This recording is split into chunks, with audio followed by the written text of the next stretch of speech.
alat peraga kampanye, seharusnya itu bisa diterima oleh masyarakat sebuah edukasi tadi yang disampaikan, bukan nanti disalahgunakan menjadi serang menyerang antar kandidat, sehingga edukasi masyarakat bukan lagi sekedar APK alat peraga kampanye yang konvensional ya. Media sosial ini kan sudah lebih masuk ke ruang-ruang kamar kan Pak.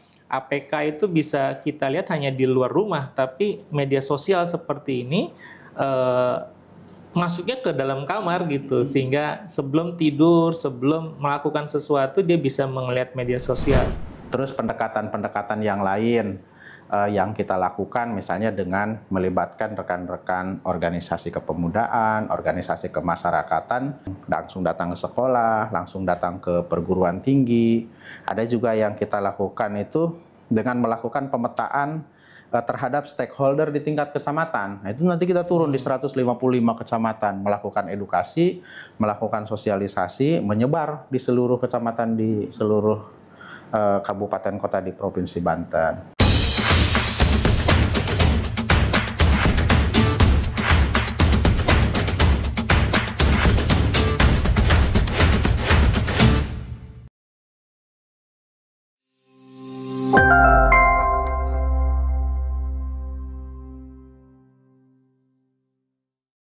Assalamualaikum warahmatullahi wabarakatuh. Sobat Kabar Banten, bertemu lagi bersama saya Irfan Muntaha dalam program Bincang Pilkada 2024. Nah, kali ini saya akan berbincang langsung dengan anggota KPU Provinsi Banten, Bapak Aas Satibi, dan juga akademisi dari Unbaja, Bapak Alamsyah Basri.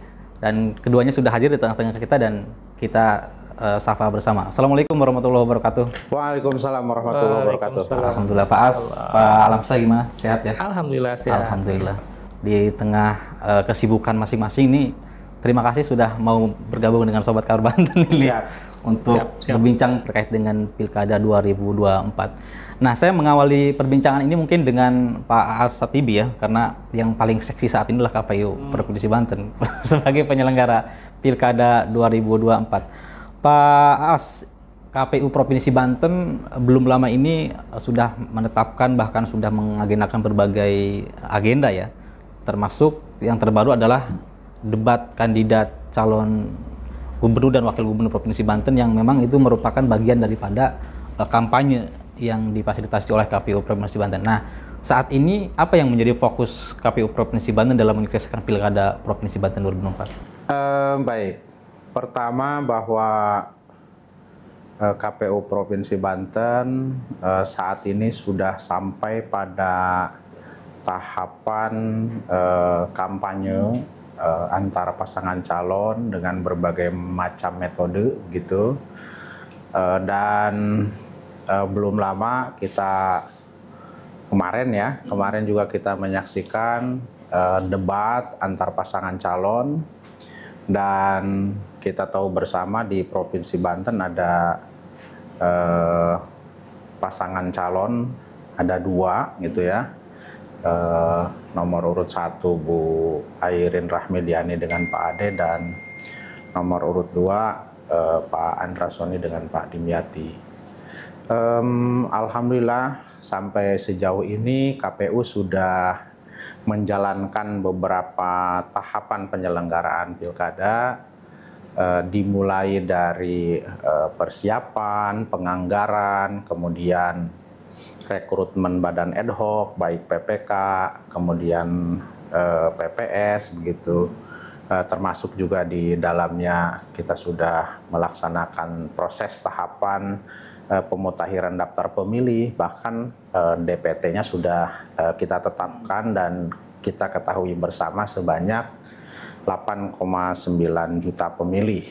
Dan dari data tersebut kita memang ada perkembangan, ada penambahan jumlah pemilih itu dari segmentasi pemilih milenial dan Gen Z. Kalau pemilu itu 62%, sekarang menjadi 63%. Selain itu, tahapan yang sudah kita lalui ya penetapan pasangan calon, kemudian pengundian pasangan calon, terus juga dalam kampanye ini ada beberapa metode yang difasilitasi oleh KPU. Nah, di antara metode yang difasilitasi itu, pertama berkaitan dengan alat peraga kampanye, kemudian bahan kampanye, dan debat serta iklan gitu ya. Jadi ada banyak sekali kegiatan kampanye yang difasilitasi oleh KPU gitu. Nah, kemarin kita sudah menyaksikan bersama debat, alhamdulillah mendapatkan respon yang positif. Kemudian juga untuk fasilitasi alat peraga kampanye, satu jenis sudah terpasang, yaitu dalam bentuk reklame atau baliho, billboard begitu. Alhamdulillah sudah terpasang di seluruh kabupaten kota, seluruh seprovinsi ini. Untuk fasilitasi APK dalam bentuk reklame itu masing-masing pasangan calon 2 buah di setiap kabupaten kota. Kemudian selain reklame itu ada baliho, ada 5 di setiap kabupaten kota, setiap pasangan calon. Kemudian ada umbul-umbul 20 setiap pasangan calon gitu ya. Kemudian di setiap desa dan kelurahan itu ada 2 spanduk, nomor 1 2 spanduk, nomor 2-nya 2 spanduk di seluruh desa dan kelurahan. Itu yang dalam bentuk APK. Ada juga fasilitasi dalam bentuk bahan kampanye. Nah, bahan kampanye itu ada jenisnya leaflet, ada selebaran, ada poster dan flyer. Ada 4 jenis gitu. Masing-masing jenis untuk setiap pasangan itu sebanyak 620.800 lembar. Kalau kita bagi dengan jumlah desa dan kelurahan sebanyak 1.552, itu artinya satu desa atau kelurahan itu dapat 400 lembar poster, 400 lembar flyer, 400 lembar selebaran gitu ya. Jadi, nah ini juga dalam rangka untuk memaksimalkan tentang pendidikan atau edukasi dan sosialisasi kepada masyarakat Banten. Tentu harapannya masyarakat teredukasi, masyarakat juga mengetahui gitu ya, tumbuh kesadaran, kemudian mau datang ke TPS, kira-kira begitu. Jadi berbagai upaya itu nanti kita juga di 14 hari terakhir sebelum hari tenang akan memfasilitasi iklan kampanye untuk pasangan calon. Nah, iklan kampanye itu akan kita tayangkan di media cetak, kemudian media elektronik, baik TV ataupun radio, termasuk juga di media daring. Jadi kita akan mempublikasikan pasangan calon gubernur dan wakil gubernur ini kepada masyarakat seluas-luasnya gitu, dengan harapan tadi masyarakat bisa tahu, masyarakat teredukasi, tumbuh kesadarannya, datang ke TPS menentukan pilihan dengan pertimbangan yang sudah cukup gitu dari sosialisasi dan edukasi yang diberikan. Kalau harus disimpulkan, ternyata fasilitasnya banyak juga ya, fasilitas sosialisasi yang banyak disampaikan oleh KPU. Jadi pasangan calon tinggal duduk manis sepertinya begitu. Ya, dengan konsep yang sudah dijalankan oleh KPU Provinsi Banten, ini kita sudah hadir dengan Pak Alamsyah, mungkin sudah bisa melihat Pak ya apa yang sudah dilakukan oleh KPU Provinsi Banten dan pelaksanaan seperti apa, dan tentu pasti ada respon-respon masyarakat nih. Kalau Bapak melihat metode fasilitasi kampanye oleh teman-teman di KPU Provinsi Banten, apakah sudah maksimal atau efektif atau bagaimana nih Pak kalau Bapak melihatnya?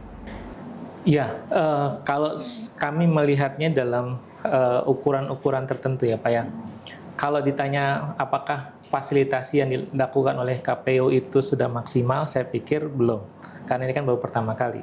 Bahkan seharusnya frekuensinya diperbanyak. Bukan saja debat antar calon, juga debat antar tim calon mungkin harus dilakukan juga. Sehingga diskusi tentang bagaimana penyelenggaraan daerah oleh para calon-calon kandidat gubernur kita ini bisa terlihat, oh programnya apa, oh rencananya apa, sehingga masyarakat bisa tertarik untuk memilih salah satu kandidat itu. Sehingga saya sih melihat peran KPU sangat strategis. Dia bukan saja mencoba melakukan publikasi sehingga terjadi peningkatan popularitas antar kandidat ya Pak, tapi juga tugas KPU bagaimana menarik partisipasi dari semua kegiatan-kegiatan yang dilakukan oleh KPU dalam menghadirkan debat kandidat.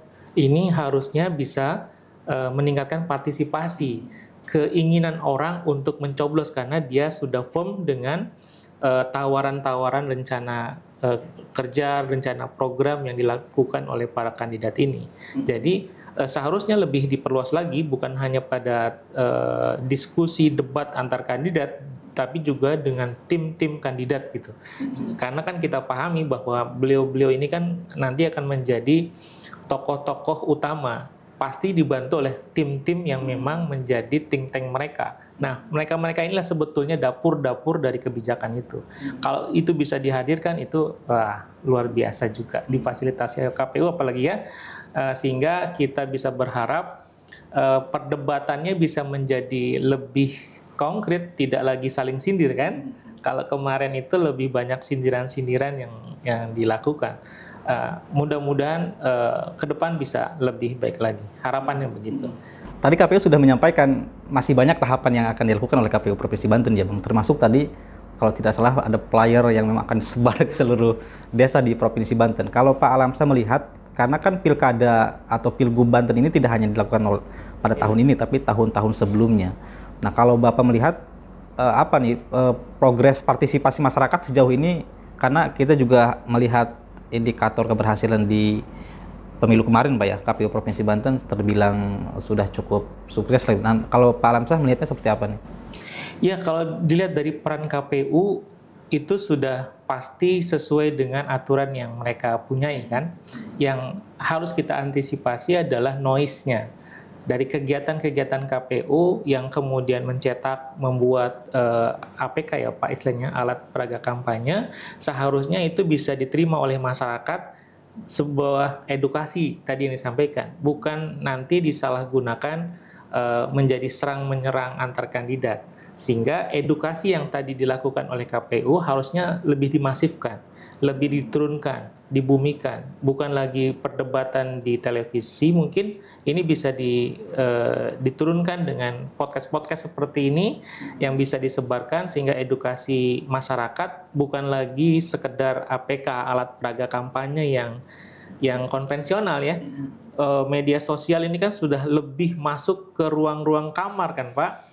APK itu bisa kita lihat hanya di luar rumah, tapi media sosial seperti ini masuknya ke dalam kamar gitu, sehingga sebelum tidur, sebelum melakukan sesuatu dia bisa melihat media sosial. Edukasi-edukasi dengan pola-pola podcast ini seharusnya lebih dimasifkan dibanding pembuatan APK, walaupun itu sudah bagus gitu Pak. Pergeseran konsep mungkin juga akan berbeda Pak ya, karena kan tadi ada. Iya betul, karena perkembangan teknologi informasi kan kita nggak bisa menghalangi itu, sehingga rekam jejak kandidat juga bisa kita telusuri kan dengan lewat media. Pak As, tadi sudah ditegaskan bahwa memang ada pergeseran permintaan lah kalau begitu ya, permintaan masyarakat bahwa kampanye memang harus mau tidak mau harus melibatkan media sosial begitu.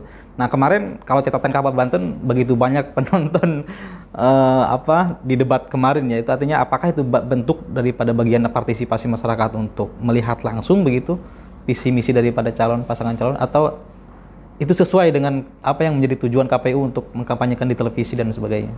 Ya, pertama kan itu kita baru bicara dari sisi kegiatan edukasi yang dilakukan dalam bentuk kampanye.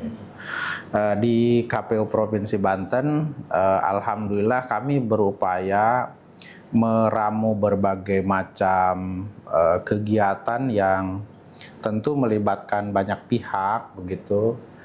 Misalnya dalam konteks sosialisasi ada beberapa kegiatan yang kita lakukan itu dengan terlebih dahulu kita melakukan pemetaan, melakukan analisa terhadap beberapa hal. Misalnya kita sebut sosialisasi itu tersegmentasi begitu.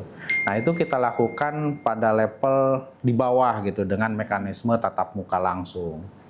Nah, segmentasi apa yang kita sasar? Pertama, misalnya daerah dengan tingkat partisipasi yang rendah, kemudian daerah yang tingkat partisipasinya cukup tetapi suara tidak sahnya banyak gitu, daerah di mana terdapat pelanggaran gitu, kemudian daerah kepulauan gitu, seperti yang kami lakukan di Pulau Tunda misalnya, kemudian daerah misalnya yang dalam tanda petik rawan kekerasan terhadap penyelenggara begitu kan, dan kelompok-kelompok yang lain seperti disabilitas, kemudian kelompok yang ada di rutan dan yang lain sebagainya, kita masuk itu dalam konteks sosialisasi. Masih dalam konteks sosialisasi, misalnya kenapa beberapa waktu yang lalu KPU merancang kegiatan launching itu dilaksanakan di luar gitu.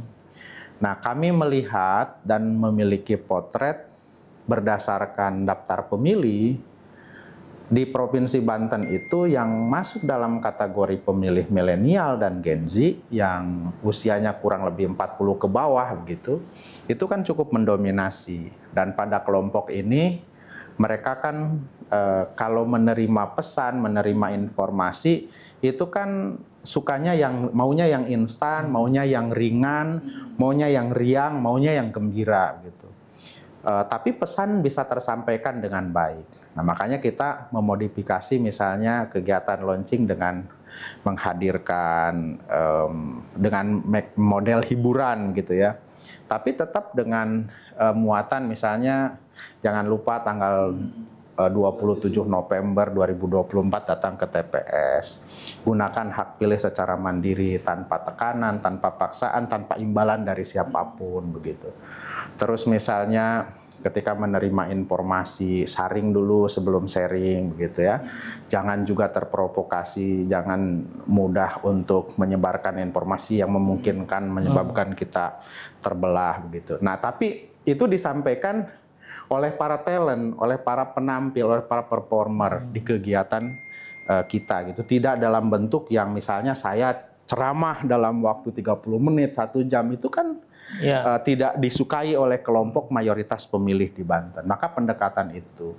Kemarin juga kita ada kegiatan sosialisasi di Kota Tangerang. Alhamdulillah, kalau menurut hitungan kami dibanding dengan model sosialisasi klasikal gitu di dalam ruangan, dari sisi waktu juga efektif begitu ya. Kemudian dari sisi biaya jauh lebih efisien gitu.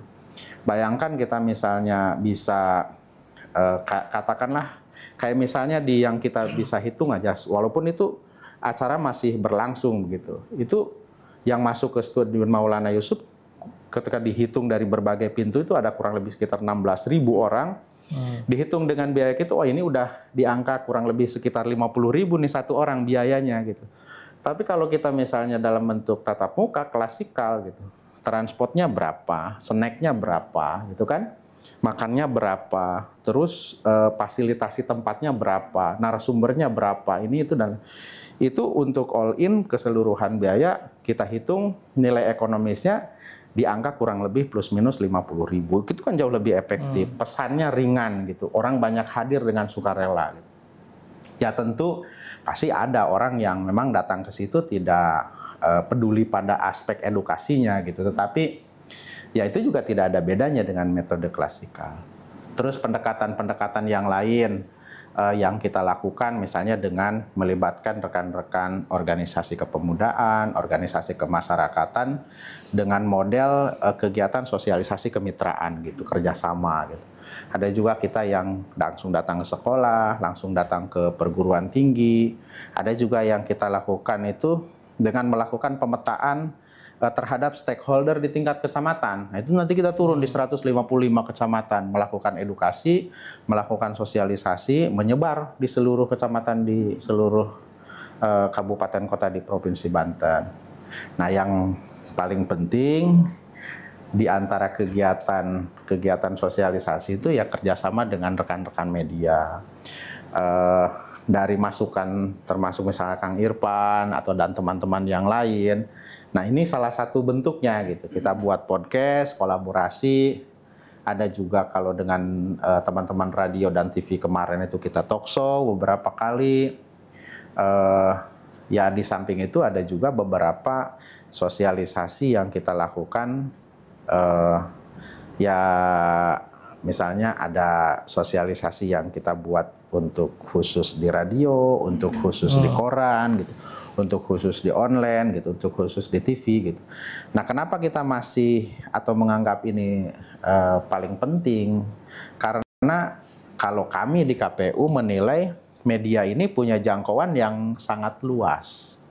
Paling sederhana misalnya kemarin gitu ya, debat. Tadi sudah disampaikan oleh Kang Irfan sebelum kita mulai ada penonton kurang lebih ribuan, hampir 10.000 yang nonton. Langsung kan Kang Irfan nggak dibayar sama KPU Banten, ikut sodakoh gitu kan, menghibahkan kanal YouTube-nya untuk ditonton oleh pemirsa Kabar Banten. Nah, itu sebagai sodakoh demokrasi itu saya kira ada pahalanya tersendiri tuh, Pak ya. Jadi dan itu sebagai bentuk kontribusi media sebagai salah satu pilar demokrasi gitu. Nah, mudah-mudahan kami berharap semua pihak, seluruh stakeholder di Provinsi Banten bisa karena kalau tugas penyelenggaraan pilkada ini sepenuhnya diberikan kepada KPU sangat berat. Nah, saya kira ada juga yang bisa menjangkau pada kelompok milenial langsung. Nah, akademisi. Karena akademisi itu langsung berhadapan dengan pemilih yang mungkin mereka sendiri baru menggunakan hak pilihnya gitu. Nah, ini juga sangat penting gitu. Jadi edukasi yang dilakukan di ruang-ruang akademis itu juga tidak kalah pentingnya gitu. Apalagi kalau misalnya dentumannya tidak hanya di dalam kelas, ketika mereka masuk ruang obrolan warung kopi, masuk ruang obrolan dalam pergaulan di rumah gitu atau dan yang lainnya, insya Allah itu akan jauh memberikan kontribusi bagi kebaikan demokrasi di Provinsi Banten. Kalau melihat keterlibatan organisasi kemudian media massa, sepertinya partisipasi pemilih ini akan jauh lebih meningkat dari harapan KPU Provinsi Banten ini. Ya, kami kalau merujuk ke pilkada kan harus kita bandingkan dengan pilkada sebelumnya kan, baik pilkada kabupaten kota ataupun pilkada provinsi yang 2017 itu. Kan angkanya kurang lebih 60%. Nah, kami memang berharap untuk pilkada serentak tahun ini bisa menyentuh angka di 75% partisipasi masyarakat. Jadi targetnya 75% pemilih. Ya, harapannya bisa sampai di angka itu atau bahkan lebih. Baik. Pak Alamsyah, tadi ada pernyataan yang menurut saya hal yang baru bagi saya. Metode kampanye hiburan begitu ya. Jadi menyampaikannya dengan cara-cara menghadirkan hiburan. Nah, ini menurut Pak Alamsyah gimana nih? Karena kan memang kalau kita harus kaitkan dengan perkembangan zaman ya sekarang ya memang siapa yang tidak melek media sosial begitu kan, dengan mudahnya orang menghadirkan acara hari ini dalam waktu hitungan detik bisa disebarkan ke berbagai macam kelompok orang begitu. Nah, kalau Pak Alamsyah bagaimana lihat Pak? Iya, kontennya sama, cuman metode penyampaian yang berbeda. Jadi kampanye damai itu bisa dilakukan dengan cara orasi, bernarasi, ada juga dengan cara bernyanyi, dengan sajak dan seterusnya. Itu kan hanya gayanya yang berbeda. Nah, tinggal sekarang segmennya yang mau dikejar yang mana. Kalau memang segmennya adalah anak-anak milenial, ya memang harus disesuaikan dengan segmented mereka, mereka yang suka nyanyi-nyanyi dan seterusnya memang harus dihadirkan. Jangan dikasih wayang gitu.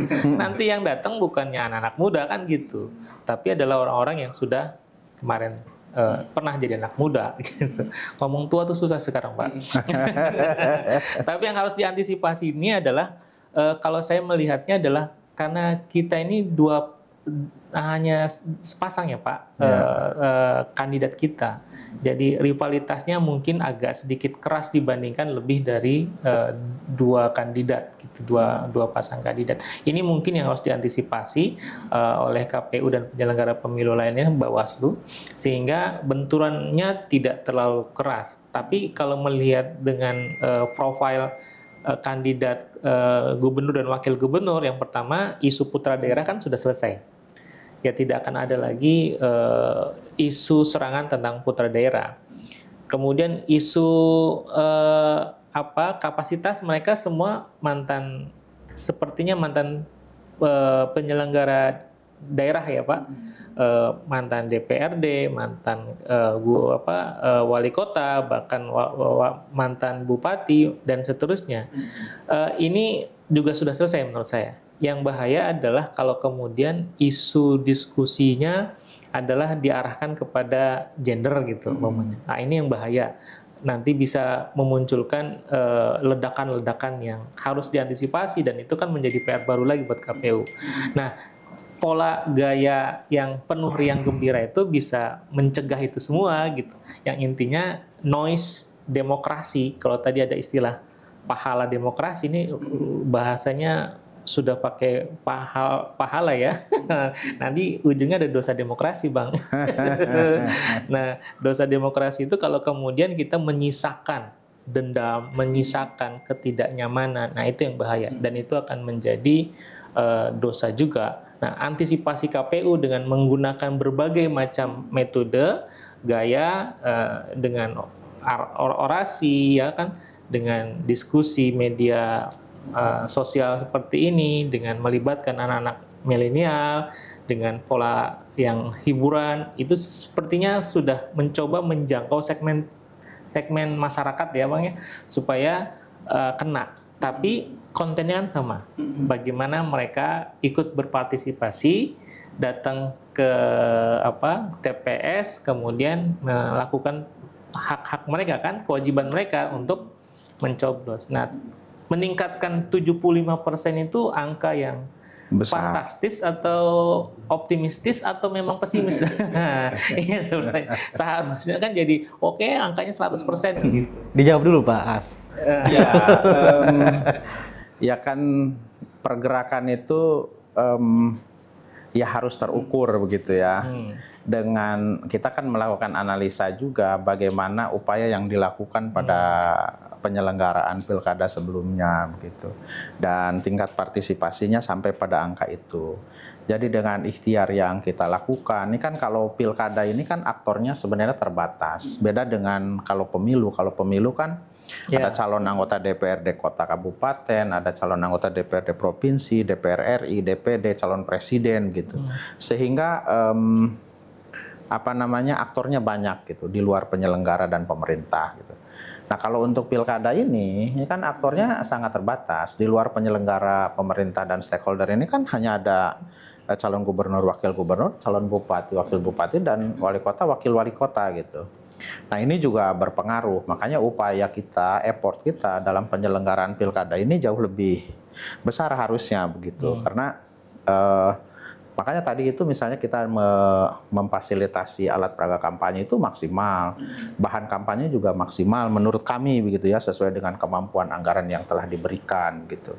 Nah, terus formulasi-formulasi kegiatan yang lain gitu, itu juga kami upayakan dengan masif begitu, melibatkan berbagai macam pihak. Ya tentu harapannya tadi itu bisa sampai pada dari kurang lebih sekitar 60 itu sampai pada angka 75.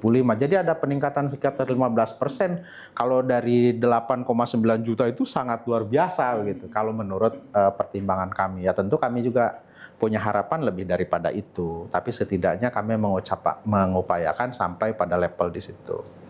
Nah, saya ingin menambahkan tadi Kang Irfan berkaitan dengan tadi Pak Alamsyah sampaikan, bahwa pendekatan kita untuk segmen kelompok muda ini kan tadi ada media sosial ini itu dan lain sebagainya. Saya punya kabar baik sebenarnya. Jadi 1,5 tahun kami di KPU, misalnya salah satu media sosial, Instagram misalnya, dari yang 1,5 tahun yang lalu itu pengikutnya kurang lebih sekitar 4.000, sekarang sudah 16 ribuan gitu ya. Jadi banyak followernya ya. Followernya sudah banyak itu, dan kita punya beberapa beberapa akun di beberapa platform media sosial.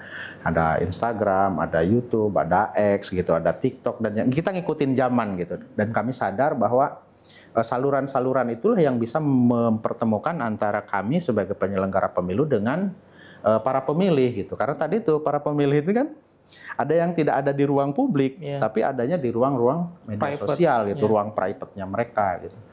Dan kalau dicek konten-kontennya KPU, bagi kita yang mungkin sudah di atas 40 misalnya, itu kan melihat kayak, oh kok kontennya kayak alay-alay gitu ya, kontennya, dan kenapa kok tidak melibatkan teman-teman KPU gitu, tapi kok lebih banyak melibatkan anak-anak SMA, anak-anak mahasiswa gitu. Nah, kita sebenarnya ingin pesan yang mereka kirimkan itu bisa diterima gitu oleh kelompok mereka gitu. Dan kalau kita bandingkan antara video kita misalnya, saya misalnya ada dalam video di media sosial, diposting di Instagram, itu yang lihat itu lebih sedikit daripada kegiatan sosialisasi atau edukasi yang dilakukan oleh aktornya itu anak SMA atau anak mahasiswa gitu. Yang lebih enak dilihat. Yang lebih enak, mungkin mereka lebih hijau. Iya kan, ya di kampus juga kan kita ada istilah tutor teman sebaya gitu, di mana sesama mahasiswa saling mengedukasi kan gitu, supaya bahasanya itu setara gitu. Kalau kita kan mungkin bahasanya sudah tidak setara lagi gitu dengan mereka. Sementara kita pengen ketemu dengan mereka di ruang yang mereka ada di situ gitu. Banyak cara yang dilakukan. Ini kita dari tadi bicara soal peran KPU dalam mengkampanyekan pilkada ini Pak, tapi kita belum bicara soal pasangan calon ini. Ya, saya pengen minta pandangan Pak Lamsan. Ini kan pasangan calon juga menyampaikan visi dan misi ya setiap kali mereka bertemu dengan masyarakat, termasuk kemarin di debat pertama yang difasilitasi KPU, mereka juga menyampaikan visi dan misi. Nah, apakah visi dan misi pasangan calon ini juga bisa menarik calon pemilih gitu untuk berpartisipasi dalam meningkatkan jumlah pemilih lagi di pilkada provinsi Banten? Iya, visi misi semua kandidat pasti bagus. Nah, cuman bagaimana gaya untuk penyampaiannya saja yang kemudian memunculkan daya tarik. Nah, kalau kemudian visi misi yang bagus-bagus itu disampaikan dengan penuh keseriusan, lah kalangan milenial dia sudah menarik diri tuh. Tapi kalau penyampaian visi misinya dengan cara komunikatif, enak didengar, pasti menjadi daya tarik sendiri, menjadi magnet dalam penyampaian mereka itu. Nah, tinggal memang para kandidat kita ini harus pandai dalam berkomunikasi menyampaikan visi misinya. Tidak perlu dengan pola-pola yang konvensional gitu, dengan cara-cara serius, menegangkan, sehingga malas dilihat, tapi dengan pola-pola yang menyampaikan anak-anak muda gitu, nah ini mungkin bisa tersampaikan dengan baik. Tapi kalau kemudian segmennya adalah orang-orang tua, orang-orang yang serius, nah mungkin cocok disampaikan dengan cara mengajak diskusi dan segala macam. Mungkin begitu Pak, tinggal gayanya saja. Ya, secara konten semuanya bagus, saya pikir. Yang disebut dengan pemilih rasional begitu ya kalau berdiskusi itu. Nah, kalau soal isunya sendiri yang diangkat oleh pasangan calonnya, apakah memang sesuai dengan kondisi permasalahan di Provinsi Banten? Saya sih melihatnya ini sudah pada tataran tinggal dilaksanakan. Visi-visinya sepertinya sudah menyentuh semua, sudah membumi, tinggal memang kita lihat nanti breakdown dari visi misi mereka itu kan. Nah, itulah yang kemudian saya bilang tadi seharusnya ada debat antar tim sehingga kita bisa mengupas, menguliti program kerja dari hasil visi misi yang mereka tawarkan itu. Visi misi semuanya sudah baik, tinggal memang program-program kerjanya ini apakah terstruktur dengan rapi, skala prioritasnya, kemudian skalanya seperti apa, dan seterusnya, sehingga kan ini bisa lebih meyakinkan Nah, perdebatan tentang visi misi seharusnya menjadi produktif, bukan kemudian menjadi kontraproduktif, sehingga bahkan membuat orang membuat jarak gitu ya terhadap kandidat tertentu. Nah, penyampaian tadi, gaya penyampaian ini yang paling penting. Nah, yang kedua, sarana penyampaiannya. Nah, maka mungkin media sosial ini pastinya menjadi seru kan dalam menyampaikan hal-hal program kerja, saling sindir dan segala macam. Dan udah kita buktikan kan kemarin dengan debat yang dilakukan oleh KPU pertama, noise-nya muncul gitu. Dan itu menurut saya wajar dan itulah yang harusnya terjadi ya, supaya saling membuat ketertarikan di dalam. Yang tidak boleh adalah black campaign, melakukan sesuatu yang fitnah, merendahkan dan seterusnya. Mungkin begitu.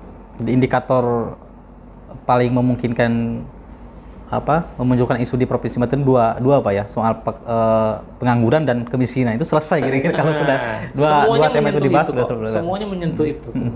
Baik, mungkin di sesi akhir ini ada saran buat KPU Provinsi Banten Pak agar pilkada ini berjalan dengan lancar dan tentu tadi kata Pas menghibur gitu. Siap. Jadi yang pertama masalah target partisipasi pemilih. Angka 75% ini apakah sudah menyentuh angka rasional, maksimal, atau memang angka yang hanya pada tataran pesimistik gitu, karena anggaran kurang, karena jangkauan yang kurang, karena berbagai macam kekurangan. Tapi angka 75% seharusnya bisa menjadi angka yang optimis gitu, bisa dijangkau. Nah, kalau sudah itu menjadi angka optimis, maka pola kerjanya bisa terukur kan. Nah, tadi Kang A sudah menyampaikan bahwa mereka sudah melakukan kerjasama dengan beragam komunitas pemudaan, kemudian dengan media sosial seperti ini, kemudian juga dengan kalangan-kalangan anak-anak muda, kampanye anak muda. Artinya KPU sudah berupaya maksimal untuk menghadirkan edukasi supaya mereka memahami pentingnya datang pada tanggal 27 November.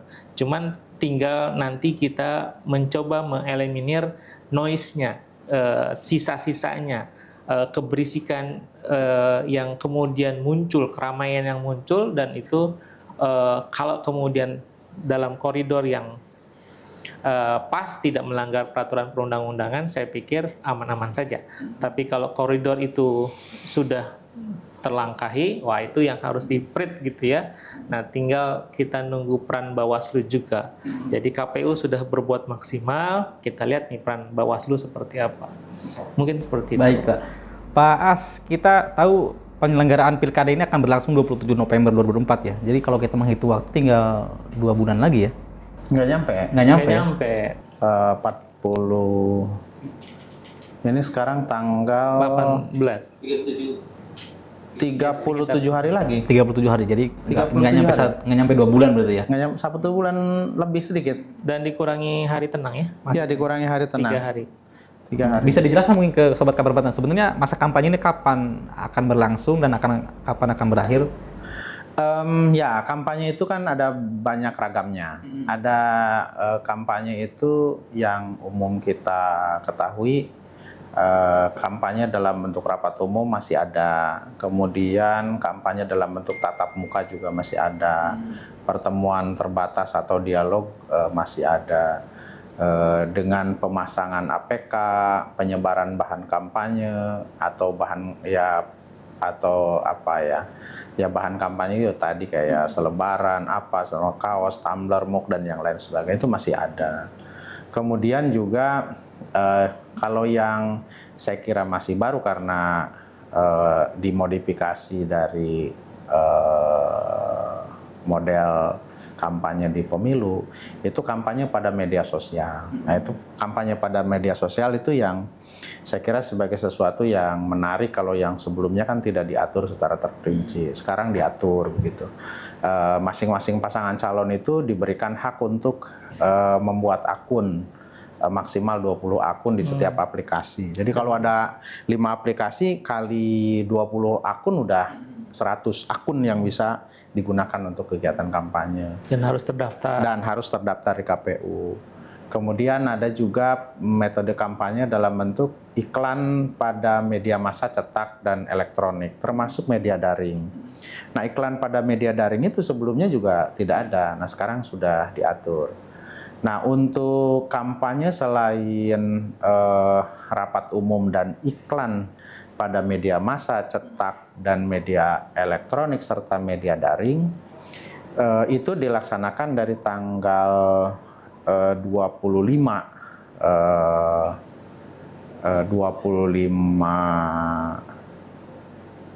bulan kemarin, bulan September ya, tanggal 25 September sampai dengan tanggal 23 November, 3 hari sebelum pencoblosan. Nah, kalau untuk yang iklan dan rapat umum, iklan aja yang 14 hari. Rapat umum itu termasuk yang tadi dari tanggal 25 sampai dengan tanggal 25 September sampai dengan tanggal 23 November. Sementara yang iklan itu waktunya hanya 14 hari, mulai tanggal 10 sampai dengan tanggal 23. Bisa diingatkan kepada Sobat Kabar Banten?